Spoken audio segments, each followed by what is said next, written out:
जिन लोगों ने बेटी बचाओ बेटी पढ़ाओ का नारा दिया, वही लोग अब बेटियों को अपमानित करने का काम कर रहे हैं।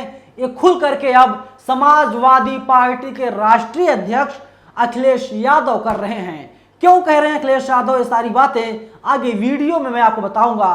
नमस्कार, मेरा नाम है नवीन कुमार नंदन और आप देख रहे हैं नेशनल दस्तक। अखिलेश यादव उत्तर प्रदेश के पूर्व मुख्यमंत्री, आपने देखा किस तरीके से दिल्ली की सड़कों पर कल पहलवान बेटियां संघर्ष कर रही थी और दिल्ली पुलिस के तमाम जवान उन पहलवान बेटियों को घसीटने का काम कर रही थी। बेटियां गुहार लगा रही थी, उन्हें इंसाफ दे दिया जाए।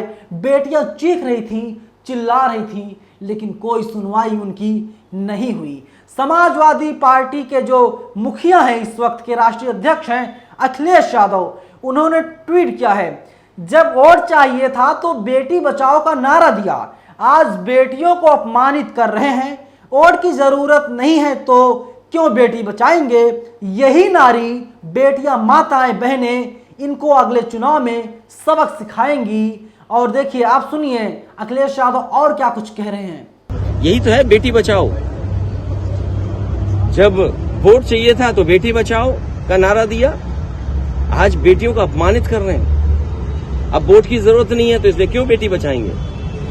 यही बेटियां, यही नारी, यही बेटियां, यही माताएं, बहनें इनको अगले चुनाव में सबक सिखाएंगी। और ये अपमान लड़कियां भूलेंगी नहीं, प्लेयर्स भूलेंगे नहीं जो अपमान भारतीय जनता पार्टी ने किया है। सुन लिया आपने अखिलेश यादव को। और वहीं समाजवादी पार्टी ने दूसरा ट्वीट किया है, पिछड़े दलितों का हक कौन छीन रहा है?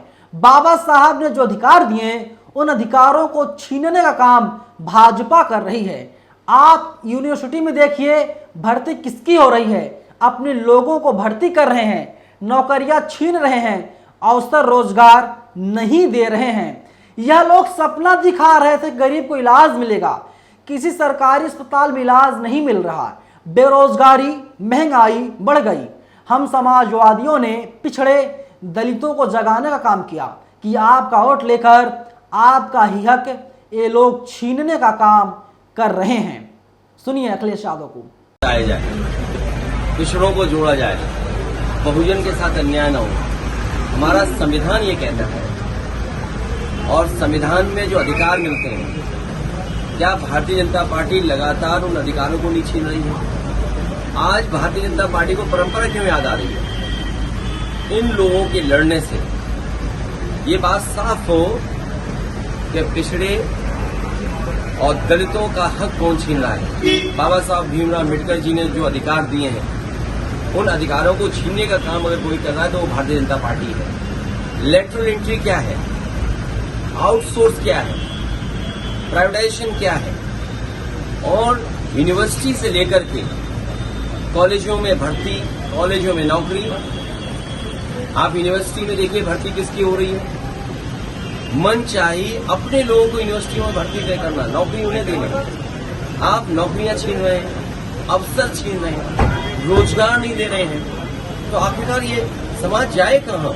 और फिर सबसे ज्यादा आप डंका पीटते हैं इस बात का कि पिछड़े और दलितों के लिए हम काम कर रहे हैं।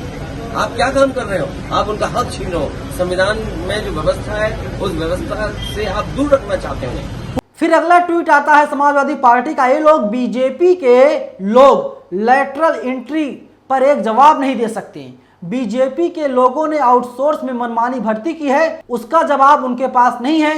ये लोग बाबा साहब भीमराव अम्बेडकर जी ने जो अधिकार दिए थे उन अधिकारों का छीनने का काम लगातार इन लोग द्वारा किया जा रहा है।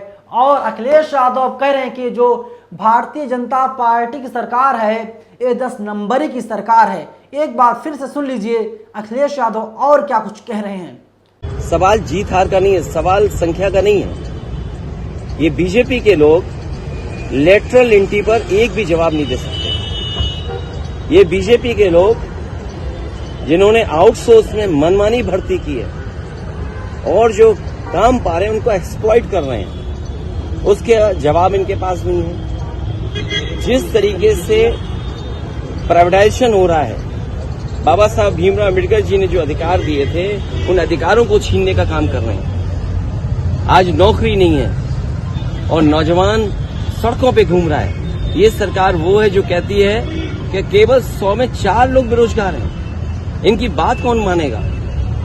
जो संविधान की शपथ लेते हैं उसके बाद संविधान की धज्जियां उड़ाते हैं। आज न्याय नहीं मिल रहा है। सुन लिया आपने अखिलेश यादव को। फिलहाल इस वीडियो में इतना ही, लेकिन अखिलेश यादव के बयानों पर आपकी क्या राय है? आप लोग क्या सोचते हैं? आप लोग अपनी राय हमें कमेंट बॉक्स में जरूर बताइएगा।